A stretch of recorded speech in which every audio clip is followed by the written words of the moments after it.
자, 여러분 안녕하십니까? 생활 소개 통계 2의 1주차 2차시 수업을 시작하도록 하겠습니다. 자, 1주차 1차시 수업은 수업 전반에 관련해서 소개를 해드렸죠. 시험 관련해서 또는 과제 관련해서 소개를 해드렸기 때문에 먼저 그 소개 영상을 반드시 잘 들으시고 수업에 임하시면 좋겠습니다. 간혹 수업을 이렇게 나중에 들어온 사람들 있죠. 강의 변경해서 들어온 사람 이런 분들은 급한 마음에 그죠. 2차시부터 이렇게 본격적으로 수업을 들으시는데 나중에 이제 시험 관련해서 과제 관련해서 그죠. 조금 이렇게 잘못 제출하는 경우가 있었습니다. 그래서 지금 수강 정정해서 그죠? 이 2차시 수업을 듣는 학생들은 반드시 1차시 수업을 들으셔서 수업을 듣는 그 규칙들이 있습니다. 그걸 반드시 인지하셔서 그게 맞게끔 과제라든지 또는 여러 가지 그죠? 수업 관련해서 내용들을 조금 들어주시면 고맙겠습니다. 자, 그러면 본격적으로 수업을 시작하도록 하겠습니다. 자, 먼저 여러분들 이제 교재를 이제 사시면은 1장에서 그죠? 생활과 통계학에서 뭐 생활 속에서 뭐 존재하는 여러 가지 통계가 무엇인지 또는 통계학에서 그죠? 도대체 어떤 것들을 하는지에 대한 설명들이 되어 있고 그 다음에 기본적인 용어 설명들이 좀 되어 있습니다. 그래서 여러분들이 아마 이 책을 이렇게 쭉 이렇게 한번 읽어보셔도 좋겠고 저는 그죠? 이게서 이제 좀 엑기스 있죠? 이렇게 이제 너무 소개적인 내용들도 뭐 좋지만은 그죠? 여러분들 읽으시면 되지 않습니까? 그죠? 그래서 이런 것들을 다 소개하려다 보면은 한 학기 동안 그죠? 배워야 될 내용들이 말을 못 배우게 되더라고요. 그래서 이제 엑기스적인 내용을 제가 이렇게 정리해서 여러분들에게 수업을 설명하고 자세한 여러분 읽을 거리 이런 것들이 있다면 그죠? 읽을 거리들은 여러분들이 한번 읽어보시고 이렇게 하면 되겠습니다. 그래서 여기까지 다 읽고 가려면 그죠? 해야 될 내용들이 너무 많기 때문에 제가 따로 정리를 해서 여러분들에게 수업을 진행한다 이렇게 생각하시고 이 정리된 내용들은 그 도어 시스템에 보시면은 강의 위에 이제 보조 강의라는 부분이 있습니다. 거기 클릭하시면은 그쪽에 제가 자료를 올려놓겠습니다. 올릴 테니까 여러분들이 그 필요한 그 자료는 거기서 여러분들이 다운받아서 수업을 보시면 되겠고 또 기타의 뭐 필요한 여러 가지 내용들도 제가 거기 올려놓을 테니까 그 도어 시스템 보조 자료라고 꼭 하시면 안에 또 링크 제가 잘 놓습니다. 거기에서 여러분들이 자료를 찾아서 수업에 참고로 또 공부하시면 되겠습니다. 자, 그럼 이제 생활과 통계학에서 이제 그죠? 배우게 될 영역이 뭔가 제가 이제 이렇게 자료를 이렇게 정리를 했습니다. 자, 그럼 여기에 대해서 한번 살펴보도록 하겠습니다. 자, 색깔은 빨간색으로 해볼까요? 됐습니다. 자, 먼저 보시면은 통계라는 개념이 이제 처음에 나오게 되죠. 통계인데 주로 보시면은 뭡니까? 우리가 확률이라는 플러스 그죠? 통계인데 이 확률을 통해서 그죠? 이렇게 통계적 자료를 이렇게 이해하는데 사실은 확률을 해야 되죠. 근데 이제 우리가 이제 자료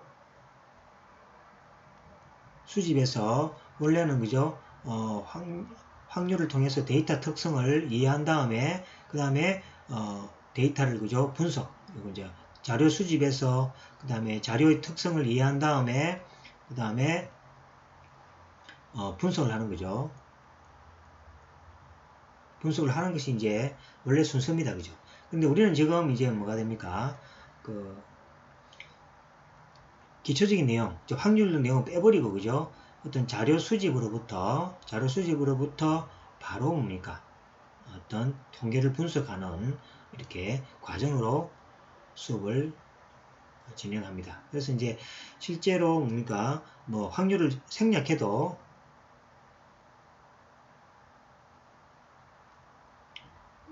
생략해도 그죠? 어떤 자료를 분석하는 데는 별 큰 뭡니까? 부족함이 없기 때문에 바로 많은 그 책들이 보면 그냥 통계학이라 하죠. 그죠? 통계학이라 버리면 이제 바로 자료를 통계적으로 분석해서 정의합니다. 이런 것들이 이제 뭡니까? 방식은 주로 경영학 저런 거 있죠. 경영학과나 이런 데서는 그죠. 어떤 자료 수집부터 이제 분석만 해도 되겠죠. 그래서 이제 이 중요성에 따라서 사실은 확률을 배워야 될 어떤 그 분야에서는 확률을 통해서 통계를 배우고 그렇지 않으면 그냥 통계를 바로 배워야 된다. 그렇게 생각하시면 되겠습니다. 자, 그러면 통계가 뭔지 한번 보겠습니다. 자, 일상생활이나 분석하고자 하는 여러 현상에 대하여 관측한 자료가 있겠죠. 그래서 이제 자료 수집을 해야 된다, 그죠? 관측한 자료를 일정한 체계 또는 숫자로 요약해서 정리하여 나타낸 결과를 우리가 통계를 한다. 예를 들어서 뭐 그런 것들 있다 아닙니까, 그죠? 고등학교, 중학교에서 보면 그죠? 국어, 영어, 수학 어떤 시험을 친다 아닙니까, 그죠? 치면은 그거 뭡니까? 자료를 먼저 그죠? 가져오겠죠. 그 자료로부터 뭡니까? 숫자로 요약한단 말은 이 집단의 뭡니까? 평균은 대충 얼마 정도 되고, 그 다음에 이 평균으로부터 자료가 그죠? 얼만큼 흩어져 있느냐. 이런 것들을 이제 분석하는 것들이, 물론 더 복잡한 그 사항도 있지만은, 이런 것들을 이제 자료를 분석하고 요약해서 정리하는 것들이 바로 통계다. 이렇게 생각하시면 되겠습니다. 자, 예를 한번 보겠습니다. 그죠? 전국 투표율 같은 거 있잖아요. 그죠? 전국 투표율 같은 거. 그 다음에 각 시도별 투표율, 이런 거 있잖아요. 그죠? 그 다음에 당선자들의 성별, 남자, 여자, 몇 프로냐, 이런 거. 그 다음에 나이별, 학력별로 정리한 자료는 이제 통계가 되겠죠. 그죠? 그래서 이제 뭔가 예를 들어서 데이터로부터 여러분들이 알고자 하는 내용들 있죠. 그것을 정리한 자료를 통계라. 이렇게 생각하시면 되겠습니다. 자, 야구 선수의 평균 타율, 그죠? 이 야구 선수가 뭡니까? 많은 시간을 거쳐서 이렇게 시합에 임할 거 아닙니까, 그죠? 그러면 그 선수가 처음에 그 프로에 입단해서부터 그죠? 한 10년간의 타율이 있겠죠. 예를 들어서 이제 100번에 타석에 들어서서 그죠? 안타를 3개 쳤다. 그러면 뭡니까? 대충 그죠? 3할 100개에서 그죠? 100개, 3할이라는 것은 0.3이 되죠. 0.3이니까, 그죠? 뭡니까? 10분의 3이 돼서, 그죠? 10개 정도, 타석에 들었으면 3개 정도 치는 거니까 굉장히 잘 치는 경우죠, 그죠? 그래서 이제 이런 식으로 이제 이 야구 선수의 어떤, 자료도 이렇게, 그죠? 통계로 이렇게 나타나는 거죠. 그 다음에 이 선수가 이제 강속구 투수가 있을 때, 나타났을 때의 타율하고 또는 커브 던지는 투수에서의 타율, 이런 것들도 자료로 나타낼 수 있겠죠. 이런 것들이 통틀어서 다 뭡니까? 통계라 그러고, 이런 자료들이 나중에 그죠? 필요한 이유가 이 사람이 이제 이런 뭡니까? 통계적 데이터를 바탕으로 해서 향후 그죠? 어떻게 타율할 수 있느냐는 얘기예요. 예를 들어서 이제 이 사람이 국가대표로 그죠? 선출될 때 자료가 되겠죠. 이 사람이 물론 그죠? 3할 치는 타자가 다음에 또 꼭 안타를 친다는 보장은 없습니다. 그죠? 그렇지만은 확률이 많다는 거 아닙니까? 그죠? 그래서 이제 이 통계 자료는 결국은 여기서 제가 또 확률이라는 말이 나오게 되죠. 그죠? 그래서 결국은 통계라는 것은 확률로부터 설명이 돼야 되는데, 어쨌든 간에 우리는 뭡니까? 확률이라는 개념은 여러분들이 어느 정도 알고 있는 거 아닙니까? 그죠? 그러니까 그것은 뭔가 안다 생각하고 그 바탕하에서 이제 통계 자료에 대한 설명을 하게 되겠습니다. 자, 그다음에 이제 자료를 이제 요약하는 그 방법에는 그죠? 이제 기술 통계하고 그다음에 추론 통계 이런 게 있습니다. 그죠? 기술 통계는 숫자로 표시하는 방법으로 즉 평균, 들어보죠? 평균, 표준 편차, 그 다음에 중위수, 그 다음에 채빈값 등이 있고, 그림으로 표시하는 막대 그래프 들어보셨죠? 그 다음에 원 그래프, 끝선 그래프 등이 기술 통계에 해당됩니다. 그래서 이제 기술 통계라 해버리면은 자료를 뭡니까? 뭔가 이해하기 쉽게끔 나타내는 수치고 또 그림이다 이렇게 생각하시면 되겠습니다. 그 그 다음에 이제 추론 통계라는 게, 추론 통계는 뭐냐니까 뭔가 말 그대로 추론한다는 얘기죠. 통계를 공부하는 가장 기본적인 목적이 모집단은 전체 집단입니다. 이 전체 집단을 알 수 없을 때, 그죠? 어떤 표본을 통해서 추론하는 겁니다. 예측하는 겁니다. 그죠? 통계의 목적이. 그래서 이제 모집단에서 추출한 표본을 이용하여 표본의 특정값을 계산하고 그 표본의 특정값을 근거로 모집단의 특성을 추론하는 것이 바로 추론 통계학입니다. 그래서 이제 기술 통계학하고 추론 통계학으로 크게 나눈다 생각하시고, 기술 통계학은 현 자료를 분석하는 것이 기술 통계학이라 생각하면 되고, 추론 통계학은 전체의 집단을 뭡니까? 기술 통계학적으로 분석할 수 없다 아닙니까? 그죠? 그래서 전체 집단에부터 어떤 표본을 추출합니다. 그 표본 추출로부터 전체 집단을 이해하는 것이 추론 통계학이다. 이렇게 생각하면 되겠죠. 크게 뭡니까? 통계학에는 기술 통계와 추론 통계로 나눠진다 생각하면 되겠죠. 자, 추론 통계는 주로 뭡니까? 6장 이후에서 공부를 하게 되겠습니다. 기술 통계학은 1장, 2장, 3장, 4장, 5장까지 우리가 공부를 하고 1장에서 5장까지 주로 주어진 데이터에 대한 기술 통계 분석을 하게 되고, 나중에 6장부터는 이제 뭡니까? 대통령 선거 생각하면 되겠죠. 대통령 선거를 우리가 누가 대통령 된다 이렇게 선정할 때, 그죠? 모든 뭡니까? 유권자를 다 조사할 수 없는 경우죠. 그렇잖아요. 그죠? 그래서 이제 너무 많은 유권자를 조사하면 비용도 많이 들고 또 시간도 많이 들기 때문에 대표적으로 투표하고 나온 사람들을, 그죠? 샘플로 가지고 조사를 해서 전체 대상을 추론하는, 그게 이제 대통령 선거가 여기 대표적인 예가 되겠습니다. 그러한 공부는 6장 이후에 공부를 한다. 이렇게 생각하시면 되겠습니다. 자, 그 다음에 통계학이죠. 통계학은 이제 무슨 배우는 학이라는 것은 학문 이야기, 학문이죠, 그죠? 그래서 이제 통계로부터 의미 있는 정보를 수집, 정리, 분석하여 올바른 정보를 추출하고 이를 토대로 불확실한 사실이죠. 대한 합리적인 의사결정을 할 수 있게 하는 학문이 바로 통계학이다. 이렇게 생각하시면 되겠습니다. 자, 앞에 이야기했듯이, 그죠? 통계학의 학문에는, 그죠? 기술 통계학, 그 다음에 추론하는 방법을 배우는, 그죠? 추론 통계학, 이렇게 나눌 수 있겠습니다. 이제, 이용하는 학문의 유형의 방법이죠. 아까 얘기했지만 기술 통계학은 뭡니까? 기존의 자료를 뭡니까? 아까 전에 평균, 분산, 표준 편찬, 막대 그래프를 통해서 분석하는 거고, 추론 통계학은 뭡니까? 미래, 전체를 예측할 수 없는 부분들을 뭡니까? 샘플을 통해서 그 샘플의 평균, 분산, 막대 그래프 이런 것들을, 그죠? 통해서 실제 전체 통계 자료를 유추하고 추론하는 것이 추론 통계학이라고 이제 설명했습니다.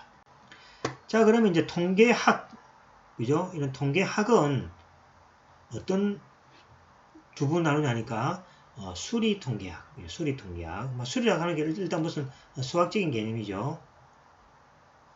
수학적인 적분 같은 게 들어가겠죠. 그 다음에 응용 통계학으로 크게 나눴습니다. 자, 수리 통계학은, 그죠? 통계학에서 논의되는 기본적인 이론을 다루며, 예를 들어서 뭡니까? 확률론, 우리가 확률론 앞에 이야기 좀 했죠. 그 다음에 추론 해서 이런 것들이 주로 수리 통계학이죠. 그 다음에 이제 응용 통계학에서는 이제 뭐냐니까 수리 통계학에서 정의된 이론을 바탕으로 실제 자료 분석에 응용하는 방법입니다. 예를 들어서 표본론이라든지 회귀 분석, 그 다음에 분산 분석, 범주형 자료 분석, 시계열 분석, 다변량 분석 이런 것들이 있습니다. 그래서 이제 응용 통계학은 수리 통계학적인 어떤 기본적인 내용들을 바탕으로 해서, 그죠? 실제 자료 분석에 응용하는 경우입니다. 그죠? 예를 들어서 뭐 여러분들이 마트를 하나 오픈하고자 한다. 그럼 마트의 어떤 손님들의 어떤 경향을 분석하고자 한다. 그러면 여러분들이 기존에 알고 있는, 그죠? 수리 통계학적인 이론을 바탕으로 해서 어떤 뭡니까?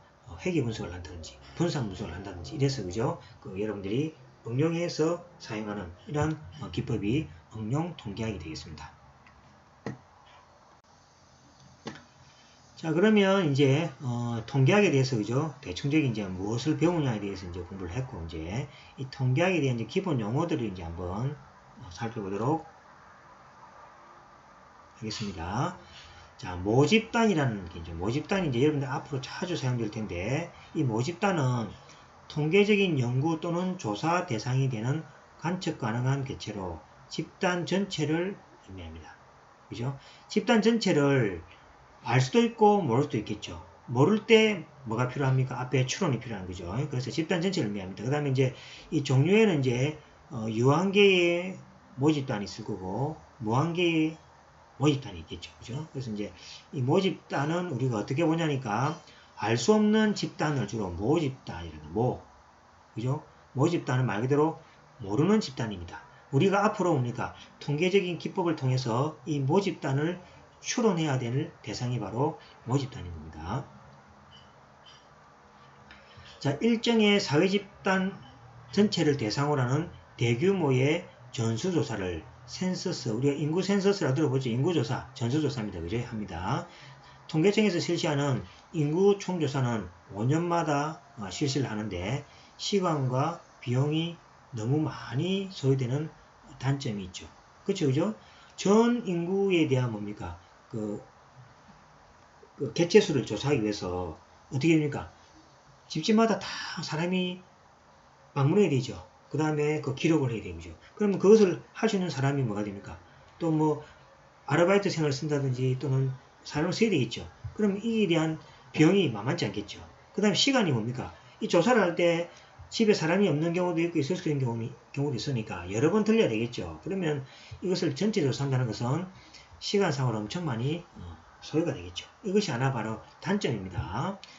모집단의 특성을 나타내는 수치를 이제 모수라고 합니다. 잘 모르는 수로 해서 모수라고 합니다. 모집단의 수, 모수. 그 다음 얘는 모평균, 모분산 등이 있죠. 일반적으로 요거는 이제 그죠? 잘 모른다고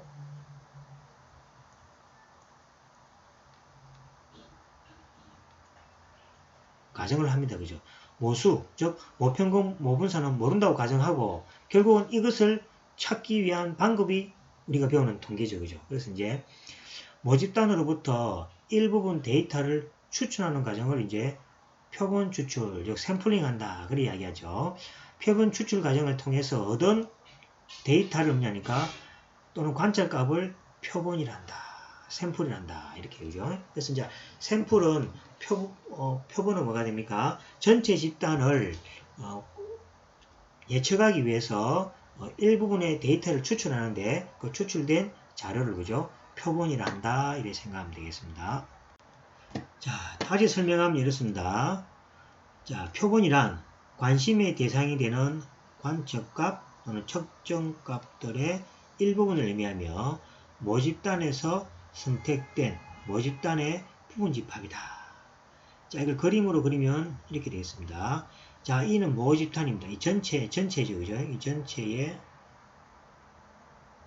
전체지만 우리가 정보를 모른다고 봐야 되겠죠. 모를 때 특별하게 어떤 부분집합, 모집단 안에서 선택된 이 부분집합들을 뽑아냅니다. 그죠? 이걸 갖다가 이제 표본이라고 그러죠. 그래서 이제 이 표본을 이용해서 이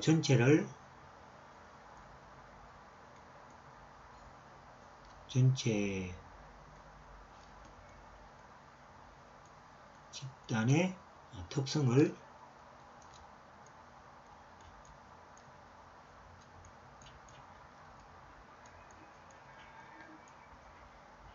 추정하는 게 우리 통계학을 공부하는 목적이라고 또 설명해 보겠습니다. 자, 모집단에서 추출한 일부분의 데이터만으로 모집단의 특성을 알아내는 연구 방법이 필요하며 이것이 통계학을 공부하는 목적이 되겠습니다. 자, 예를 하나 들어보겠습니다. 자, 대통령 선거를 예측하기 위해서 여러분들 아마 대통령 선거 방송을 그죠? 최소 한 번 정도는 봤을 겁니다. 그죠? 자, 여론조사를 하는 경우 모집단은 한국인 유권자 전체가 되겠죠. 한국인 유권자 전체가 모집단인데 이 모집단 전체를 조사하는 것은 우리가 거의 불가능하다 그랬죠. 그 다음에 지역별로 유권자 일부를 조사하는 것이 바로 표본이라 그래야 하겠습니다. 근데 희한하게 뭡니까? 뭐 신뢰도 95%뭐 이걸 이용하니까 그죠? 이 지역별 유권자 일부 가지고도 뭡니까? 대통령 당선자를 우리가 거의 정확하게 맞출 수가 있죠. 그죠? 이게 바로 통계의 힘이 되겠습니다. 전체를 조사하지 않고도 부분만 가지고도 전체의 특성을 이해하는 것이 이해하게 해주는 것이 바로 통계학이다. 이렇게 생각하시면 되겠습니다. 자, 그러면은 색깔 좀 바꿔서 그러면 그죠? 여기 보시면은 데이터에 이제 그죠? 처음에 봅니까? 여기 첫 번째로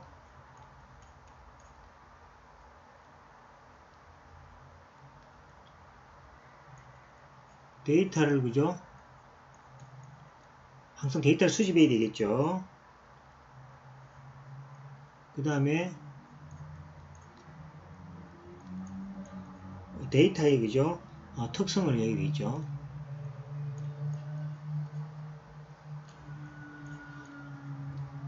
특성을 이해해야 되겠고, 그 다음에 데이터 특성으로부터 데이터의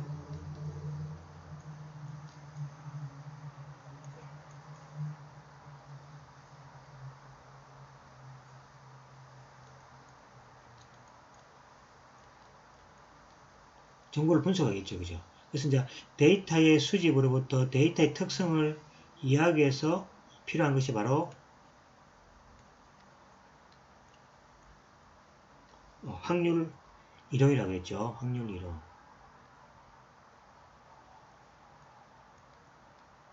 확률이라고 그랬고, 그 다음에 데이터의 특성을 이해되는 것으로부터 그죠? 데이터의 정보를 분석하는 것이 바로 그죠?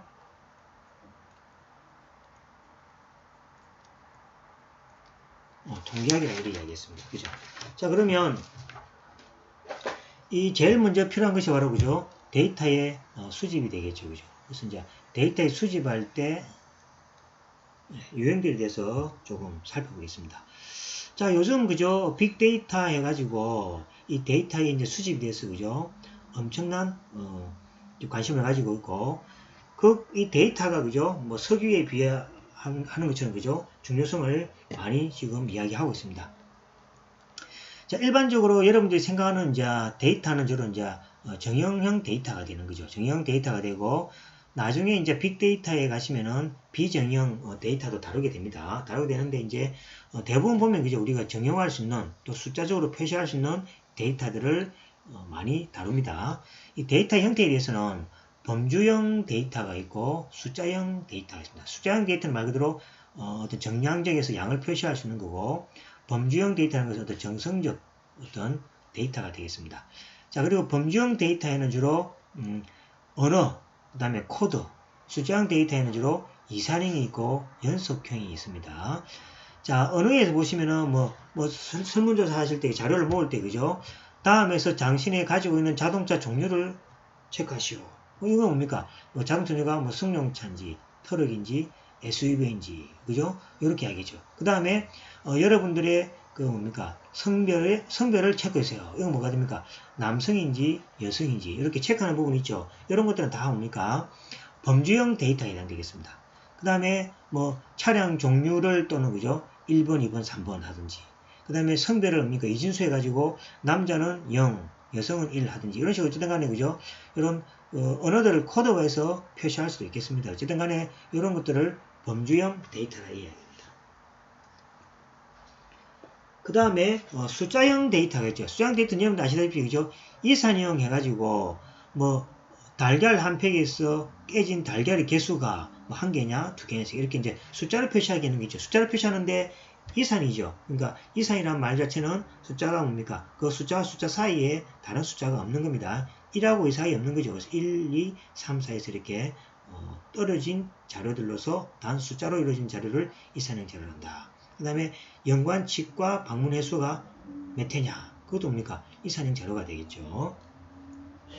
그 다음에 숫자형 자료는 이제 연속형 자료도 있습니다. 연속형 자료라는 것은 환자 대기 시간, 환자의 대기 시간은 뭡니까? 10분, 20분 이렇게 되겠죠. 그러면 자료가 10분, 20분이지만은 10분, 딱 10분. 말 못하겠죠. 그죠? 10분 몇 초 이렇게 되니까 그죠? 거기에 대한 연속형 자료고 그 다음에 고객 만족도도 그죠? 뭐 고객 만족도가 뭡니까? 85.2%도 있을 거고 85.1%도 있겠죠. 그 다음에 85.6%도 있을 거 아니에요. 그래서 이제 고객 만족도 조사를 할 때 그 조사가 뭡니까? 이사은행처럼 뭡니까? 85%다.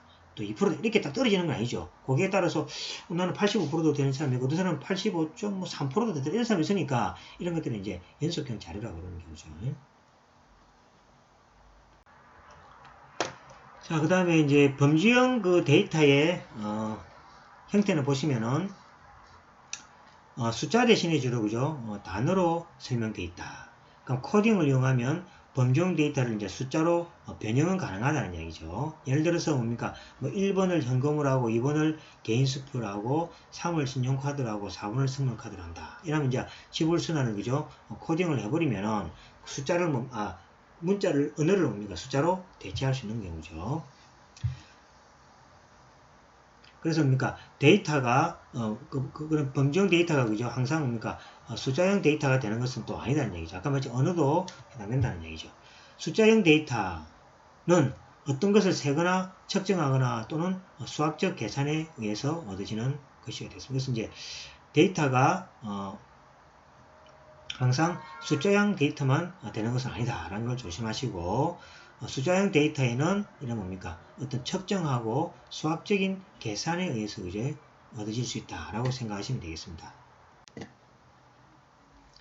자, 이번에는 측정 수준에 대해서 보세요. 측정 수준입니다. 그죠? 그래서 이제 앞에서 이제 자료에 어떤 뭡니까? 데이터를 모으는 데 있어서 데이터의 형태는 주로 뭡니까? 숫자로 되어 있느냐, 언어로 되어 있느냐. 그 두 개로 나타내고 측정할 때 수준은 자, 먼저 이렇게 정합니다. 자, 자연적인 순서가 가능하냐. 그러니까 측정 수준에서 그죠? 측정할 때 순서가 가능하냐. 그죠? 순서가 가능이 아니다 해버리면은 명목형 데이터가 되겠습니다. 그죠? 그런데 순서가 있다. yes라 해버리면 그죠? 척도의 차이가 의미를 지니는가. 그죠? 척도의 차이라는 것은 숫자로 표시되니까 숫자의 차이가 의미가 있느냐라는 얘기죠. 의미가 있으면은 오른쪽, 아니면은 왼쪽입니다. 자, 차이의 척도 의미가 있을 때, 척도가 차이가 의미가 있다 그랬죠. 저 뭡니까? 의미가 있다는 이야기는 순수가 매길 수 있다는 이야기죠. 그러면 의미는 0의 존재인가? 0에 대해서 그죠? 어떤 존재를 가지느냐? 그죠? 그러면 얘라 해버리면은 다시 비율형 데이터가 되고 아니오라고 해버리면 이거는 뭡니까? 구간형 데이터가 된다. 그러니까 데이터 종류도 크게 뭐가 됩니까? 자연적인 순서 기능이 있느냐 없느냐. 순서 기능이 뭡니까?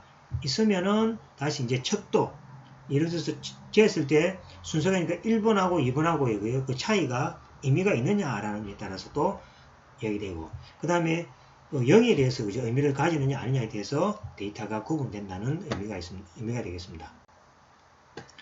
자, 먼저 볼까요? 자, 순서 가능 그러니까 어떤 자료의 항목이 그죠? 순서를 바꾼 데서 변화되는 건 없는 것들 있죠. 예를 들어서 국어 점수, 영어 점수. 그러니까 국어 점수, 영어 점수인데 막대 그래프에서 그죠? 영어 점수와 국어 점수를 따로 나눈다 해가지고 자료의 뭡니까? 형태가 바뀌는 거 아니죠. 그래서 국어 점수의 평균이 50점이고 수학 점수의 평균이 40점이다. 그러면 순서를 뭡니까? 수학이 40점이고 국어가 또 이렇게 자료를 순서를 바꾼다 해가지고 그죠? 뭐가 되면 자료가 이렇게 의미가 변하는 건 아니죠. 그러면 이제 아니오에 해당되니까 그죠? 명목형 데이터가 되겠습니다. 그래서 이제 연방세 납부 서류 작성 시 가입하는 비즈니스의 종류. 그러면 뭡니까? 여러 가지가 있겠죠. 즉 말해서 뭡니까? 수업을 들었을 때에 여러분들이 선호하는 과목의 종류. 그러면 뭡니까? 여기 국어, 영어, 수학, 이런 것들이 있겠죠. 그래서 이런 것들이 명목형 데이터가 되겠죠. 그래서 이제 영어가 먼저고 국어가 뒤에 간 데서 의미가 바뀌는 거 아니잖아요. 그죠? 그래서 이제 이런 자료들을 우리가 명목형 데이터라고 합니다. 자, 그런데 이제 순서를 바꿨을 때 데이터가 달라지는 것들도 있겠죠. 그죠? 그런 것들은 이제 뭡니까? 다음 또 나옵니다. 척도의 차이가 의미를 지니는가. 그래서 이제 순서를 바꿨을 때 그 척도의 어떤 차이 있잖아요. 차이. 차이가 의미를 가지는가? 아니요 해버리면 순서형 데이터가 되겠습니다. 여기 순서 기능은 있다 그랬으니까. 근데 척도 의미는 없죠. 그러면 단순히 순서만 가지기 때문에 순서형 데이터. 그러니까 세는급과 순서 통계량이 가능한 거죠. 등급 순위 같은 거. 그 무디스의 채권 등급. 이 채권 등급은 AAA죠. 이 자료가 바뀌더라도 그죠? 의미가 생기죠. 항상 순서가 있다 아닙니까? 여기 제일 높은 거, 그 다음 여기 제일 높음이죠.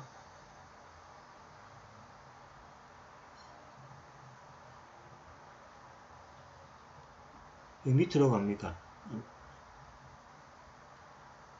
순서적이니까 AA하고 A하고 바꾸면 안 되죠. 그러니까 여기 제일 높은 등급이고 낮은 등급, 그 다음 낮은 등급, 계속 밑으로 갈수록 낮은 등급이고 위로 갈수록 높은 등급이 되는 거죠. 그래서 이런 자료는 뭐가 됩니까? 순서형 데이터입니다.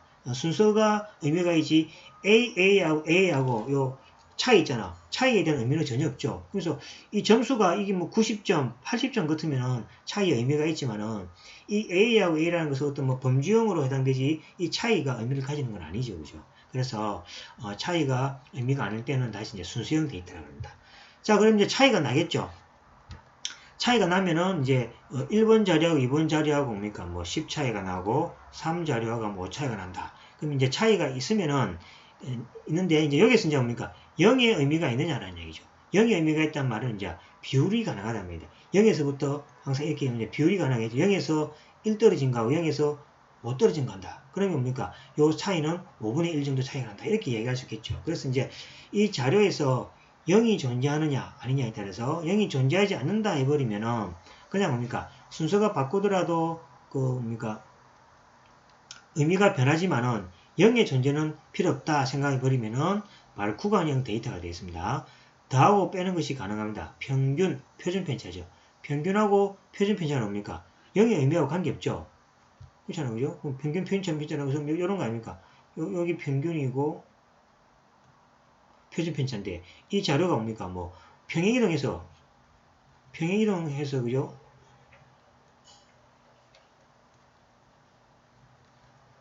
평행이동이 가능하죠. 이 평행이동이 가능하다는 얘기는 뭡니까? 꼭 0일 필요는 없다는 얘기죠. 그래서 이 평균과 뭡니까? 표준 편차는 이 자료의 형태만 보기 때문에 평행이동에도 가능하다. 즉 꼭 0이 될 필요는 없다는 얘기죠. 0의 존재 의미는 없다는 얘기죠. 자, 근데 0의 존재 의미가 있다. 이 말은 이제 비율형 데이터가 되겠습니다. 모든 수학 연산 가능합니다. 평균, 표준 편차, 비율, 로그 값도 계산하죠. 그래서 이제 연관, 치과 방문 횟수. 그러면 뭔가 치과 방문 횟수는 0이 필요하죠. 한 번도 안 할 경우. 한 번, 두 번, 세 번이죠. 그러면 치과를 연간 방문할 때 한 번 한 사람이 있고 세 번 한 사람이 있을 거 아닙니까? 그러면 그 비율이 얼마입니까? 3배 더 많은 거죠. 이런 식으로 뭡니까? 수학적인 비율을 가지고 차이를 분석할 수 있는 데이터가 비율형 데이터가 되겠습니다.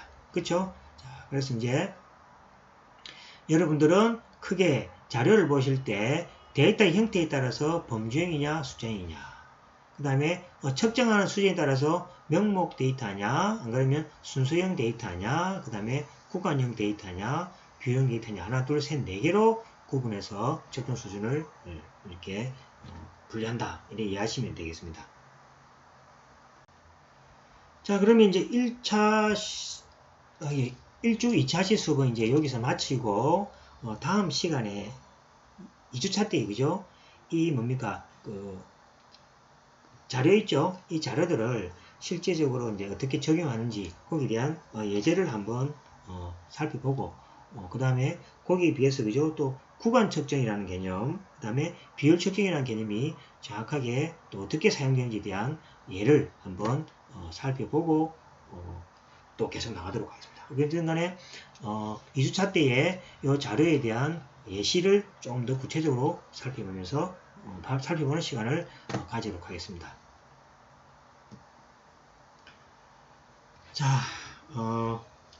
1주차 1차시 수업과 1주차 2차시 수업 이렇게 마쳤습니다. 마쳤고 여러분들이 이 내용들은 여러분들이 아마 교재 안에 그죠? 있는 내용들입니다. 있는 내용들이고 아까 전에 이제 자료 유형과 측정 수준에 대해서는 우리 책에 좀 없는 부분을 제가 조금 또 다른 데서 보충해서 가져왔으니까 기존의 그 교재를 한번 먼저 읽어보시고 그 다음에 보충된 자료를 여러분들이 그 교재에다가 정리하시든지 안 그러면 강의 노트에다가 필기해서 보충해서 나중에 14도 차이 아시죠? 강의 노트 제출하실 때 제출하시면 또 이제 점수도 받고 이렇게 되겠습니다. 자, 수업을 조금씩 이제 하시면서 수업 이제 듣는 요령 또는 공부하는 요령도 이제 배우게 될 테니까 처음부터 너무 두려워하지 마시고 하나하나 따라가면서 하나하나 챙기시면 되겠습니다. 자, 여기까지 1주차 수업을 마치고 다음 주 2주차 수업 때 뵙도록 하겠습니다. 여러분 수고하셨습니다. 안녕.